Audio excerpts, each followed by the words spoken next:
Hello and thank you for joining us on the news on NTA International. I'm Naja'at Tijani and these are the headlines. Federal government's anti-corruption crusade gaining momentum with high-profile convictions, says Information Minister.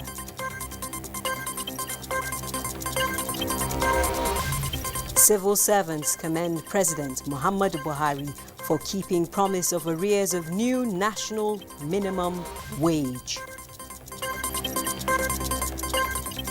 United Nations applauds process and conduct of 2019 presidential elections in Guinea-Bissau.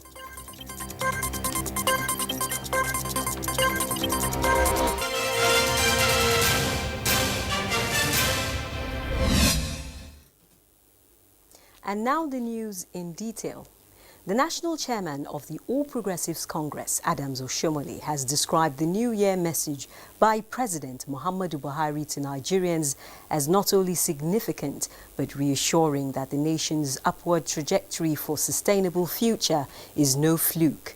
Mr. Oshomole stated this after leading some members of the National Working Committee of the party to an audience with the President. State House correspondent Adam Musambu reports. The audience with the national leadership of the governing APC was the first formal engagement by President Muhammadu Buhari in the year 2020. The APC chieftains were in the State House to show appreciation to the Nigerian leader for ushering the nation into the new year and new decade with renewed hope for a better Nigeria, as contained in his first formal letter to his countrymen. The responsibility of every leadership is to inspire hope, explaining periodically what he is doing, what he's going to do differently, and what he hopes to accomplish within a given time. And the President has said, even as I'm not going to contest again, I owe this country obligation to clean up the electoral process based on observed gaps and weaknesses here and there, so that I'll be leaving behind a legacy of free, fair, and credible elections. So we came essentially to assure the President that most well-meaning Nigerians are with him. They appreciate the hope, and the challenge now is to work hard to ensure that all of those promises that he has made, he will deliver in 2020, that we keep our word, because our word must be our bond with the people of Nigeria in our shared commitment to take Nigeria to the next level. All members of APC, rank and file and leadership level, must find time to reflect and contribute ideas on how to ensure that by this time, 2021, we will be able to look back and say, President said, I will deliver on X, Y, Z. At the end of the day, he did.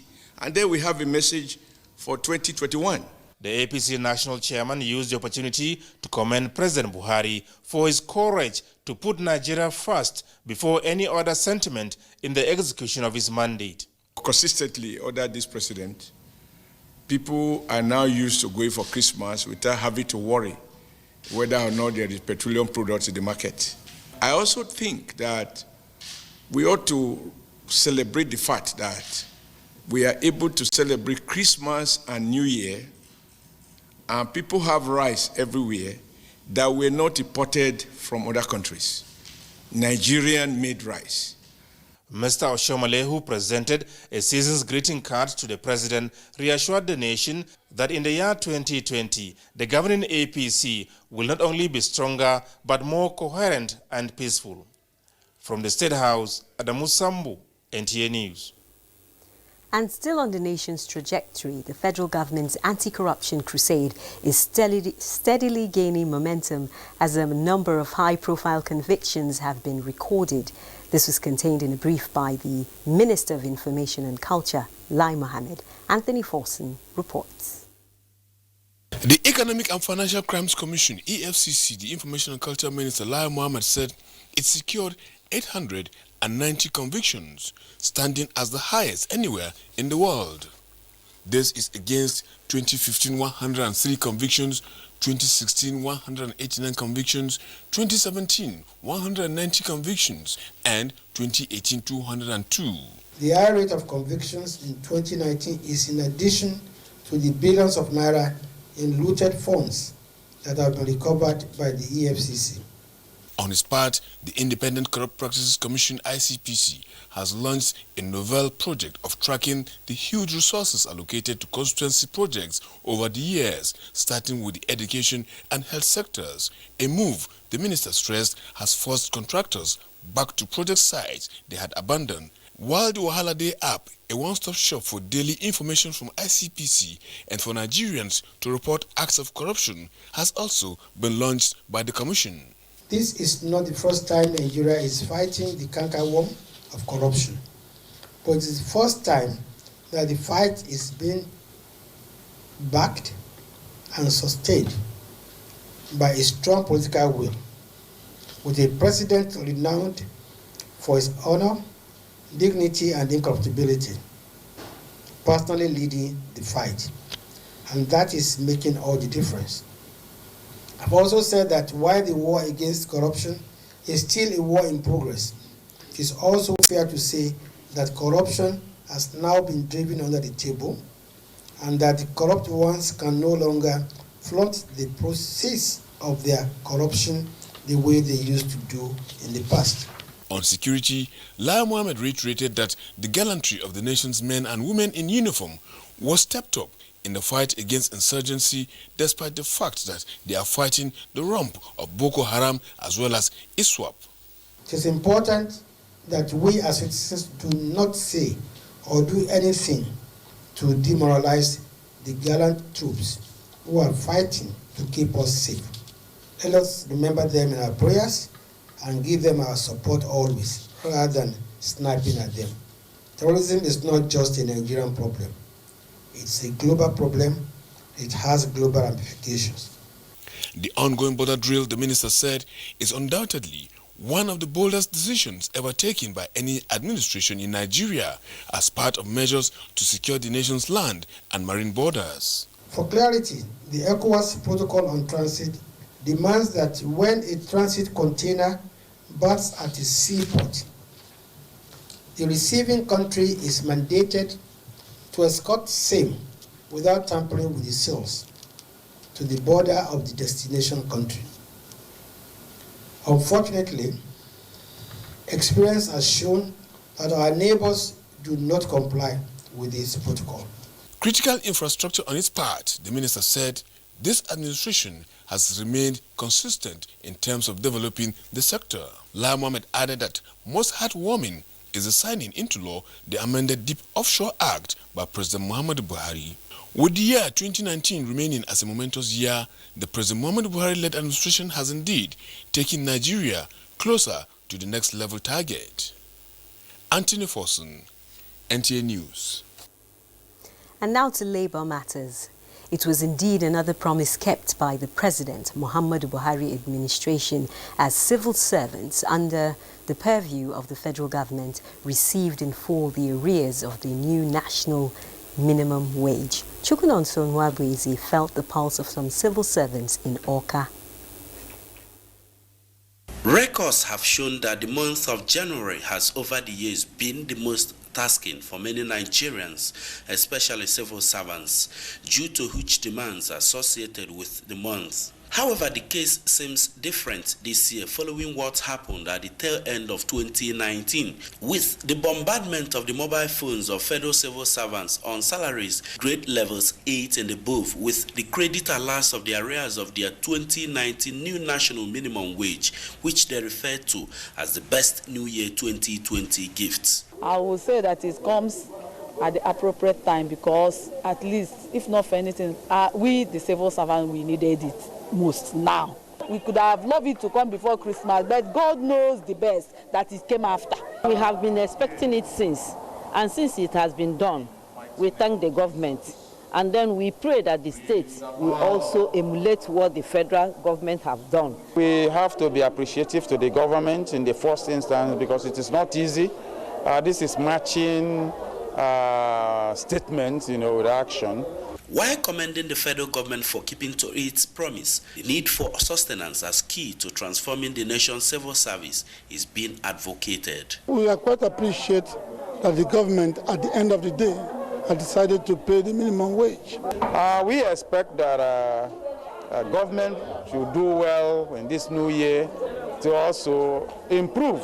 The mood of the civil servants, many believe, will motivate them to putting in their best towards ensuring that the programs and policies of the federal government impact positively on the populace. In Oka, Chukunonso Nwabweze, NTA News. Thank you, Chukunonso. And now to judicial matters. The Federal Capital Territory High Court sitting in Maitama has granted the application of the Economic and Financial Crimes Commission to extend the detention of the former Attorney General of the Federation and Minister of Justice Mohammed Bello Adoki, Senior Advocate of Nigeria, in its custody. The vacation judge, Justice Othman Musa, gave the order, having taken a look at the ex parte application brought before the court by the EFCC counsel, Aisha Habib. The order is to keep the former Minister of Justice for an additional 14 days pending his arraignment. The former Attorney General of the Federation and Minister of Justice, Mohammed Bello Adoki, was arrested for alleged abuse of office and involvement in the Malibu oil deal. And on the security front, troops of Operation Laifia Adoli and the Multinational Joint Task Force have rescued 165 victims from Boko Haram captivity. A statement by the Nigerian Army Operations Media Coordinator Colonel Aminu Ilyasu indicates that the victims, mostly women and children, were liberated during a clearance operation in northern Borno. Colonel Ilyasu notes that 75 suspected terrorists were arrested, others killed, arms and 15 cars recovered during the encounter. Similarly, repentant militia in Langtang North and South local government areas of Plateau State have surrendered several arms to troops of Forward Operations Base in Shandam, Plateau State. Meanwhile, several Boko Haram terrorists have been neutralized and some structures in their camp at Abulam in Sambisa Forest area of Borno State have been destroyed in airstrikes conducted on the 31st of December 2019 by the Air Task Force of Operation Laifia Adoli. The mission was executed to mark the commencement of Operation Rattlesnake 2, an air interdiction operation aimed at taking out some identified insurgent camps and logistics facilities to further unbalance the terrorist center of gravity and diminish their fighting capability. Abulam was selected for attack on day one of the operation based on credible intelligence reports indicating that the terrorists had resumed using the once abandoned settlement as a staging point from where they launched attack against ground troops locations. Now, to sustain the prevailing peace in Jigawa State, the State Police Command is taking proactive measures to prevent farmers and herders' friction associated with harvesting seasons. Ibrahim Sani reports that the state is collaborating with the traditional institution. Fulani and herders' conflicts remain predominantly a resources conflict in northern Nigeria. Despite the obstruction witnessed in some parts of the country, it is believed that in Jigawa State, the relationship between farmers and herders remain peaceful. The feat is achieved as a result of sustained commitment by stakeholders, especially security agencies and traditional rulers. Jigawa State Police Commissioner Usman Sala Gabna commended Emir Abduse, among other traditional rulers, for the feat. He says a good record of peaceful coexistence in Jigawa State needs to be sustained. The traditional institution can make a lot of impact in bringing these two groups together so that there should be peace. And that will mean talking to them, dialoguing is what we want. Emir Abduse Hajino Muhammad Sanusi says Duze Emirate will continue to contribute its quota towards sustainable development.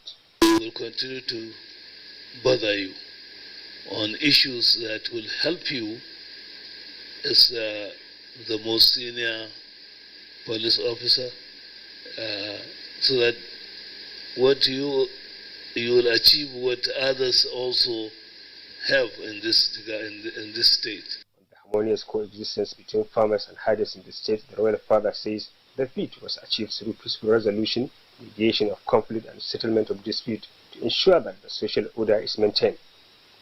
In Dulce, Ibrahim Sani. This is the news on NTA International reaching you from Abuja. Stay tuned for more news after this timeout. Today or 4 days when my girls won't come visit me, I need to come go expire. Oh, my guys, they can't follow me watch this match. I must not fall the hand.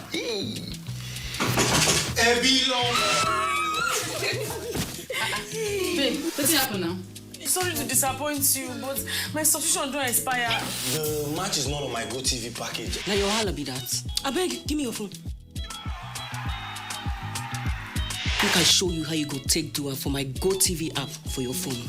Life is so much easier with my GoTV app. Make payments, clear error messages, change your package. You can also check your due dates and keep abreast of your payment history.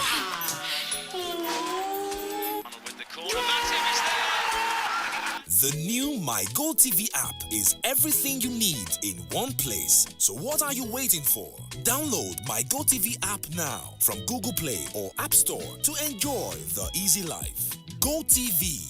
Live it, love it. NTA International News. Africa as it is. Thanks for staying with NTA International. Now, the world has turned 365 days on its orbit, opening a fresh page for a brand new decade 2020. This means that all the political and socio-economic events that took place in the year 2019 are now in the book of history. It has been predicted that the new decade is full of events that will make the new year a memorable one. Musa Baba Aliyu takes a look at the likely events in the year 2020. A year is just like a large container housing 365 beautiful days in which one is released every 24 hours.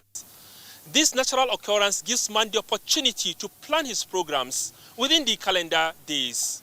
Now for the year 2020, which started counting on Wednesday, there are events expected to take place within the 365 days. In Africa, the major events that will attract world attention are the takeoff of single currency to be known as ECO. Already, 9 countries have agreed to key into the single currency. Similarly, final negotiations on the African Free Trade Zone is expected to be completed in June this year.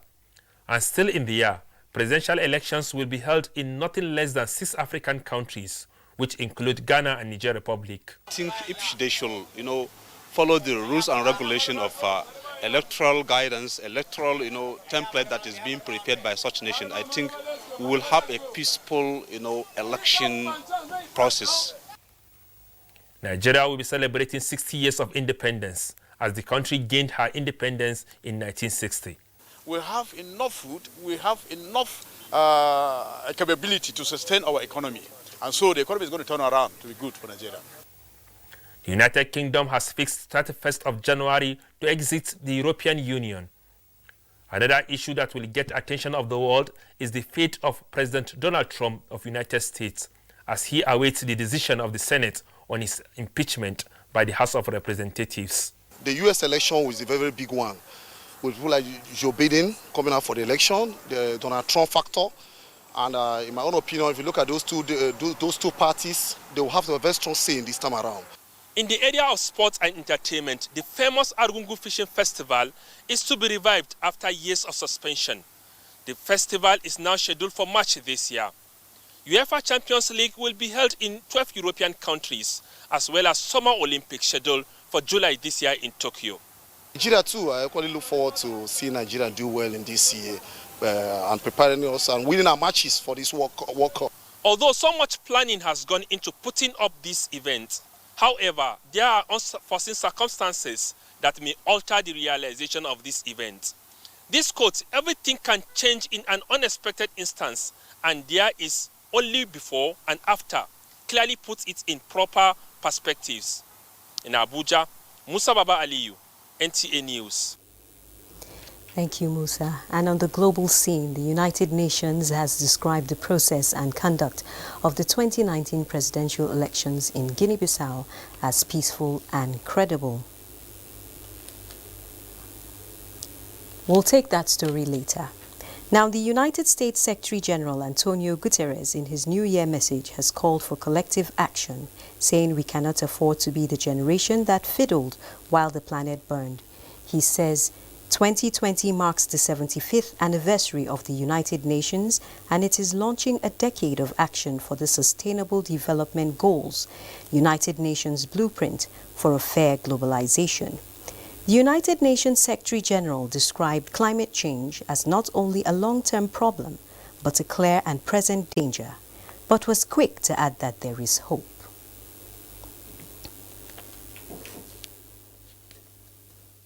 This year, my New Year's message is to the greatest source of that hope, the world's young people.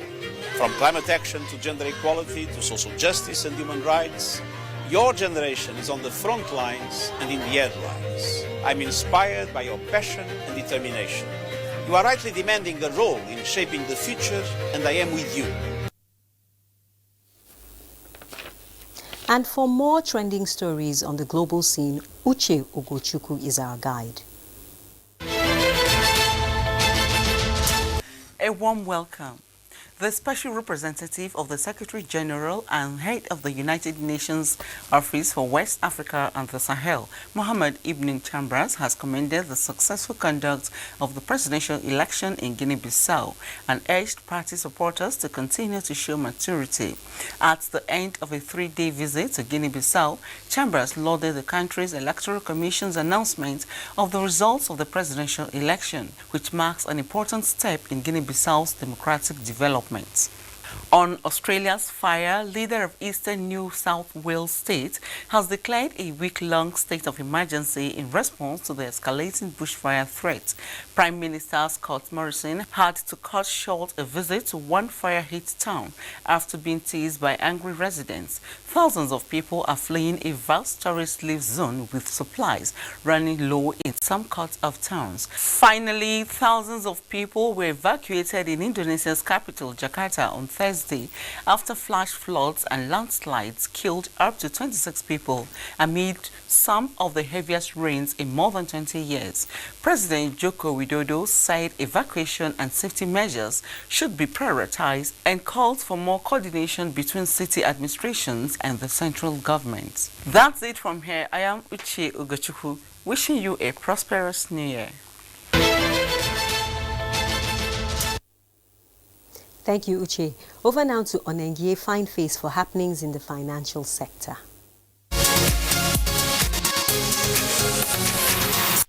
The Nigerian National Petroleum Corporation on Wednesday announced that vandalism of oil pipelines across the country reduced by 81% in October 2019. It stated that 35 vandalized pipeline points, representing a decrease of 81% from the 186 vandalized points in September 2019 were recorded. This came to light as the corporation again posted a trading surplus of 13.23 billion naira in October 2019, representing an increase of 54% when compared to the 8.59 billion naira surplus posted in September last year. NNPC says only one pipeline was ruptured. Ibadan-Ilorin axis accounted for 34% of pipeline breaks, while ATC Moshimi and others accounted for 23% and 43% respectively. Talking e-economy now, bank customers carried out over 1.65 million transactions on Nigerian Bank Settlement System, NIBSS Instant Pay platform on New Year's Day. Live updates provided by the NIBSS indicates that as of 3:54 p.m. on the first day of the year, NIP deals hit exactly 1,646,443. Analysis of the live electronic payment data shows that a low failure rate of 0.91% was recorded on the platform, with customers experiencing a total of 14,985 failed transactions and 1.631 million successful payments.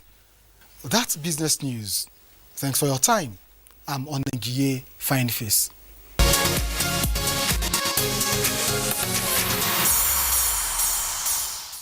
Thank you, Onengie. Good news for sports lovers. Nigeria clinches first sports gold medal in 2020. Kene Emma Bodike tells us more.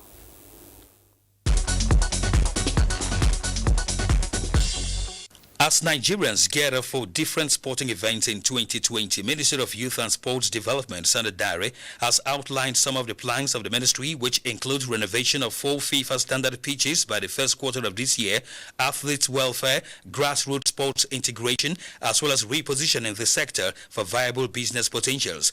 Dare said the ministry will also monitor and ensure the completion of about 20 mini stadia across the country. Nigeria women's beach volleyball team has won the country's first gold medal in 2020 by winning the Camtel International Beach Volleyball Championship for the second consecutive year. The duo of Francisca Ikede and Amarachi Kelechiku defeated South American champions Brazil 2-0 in the women's final on Wednesday.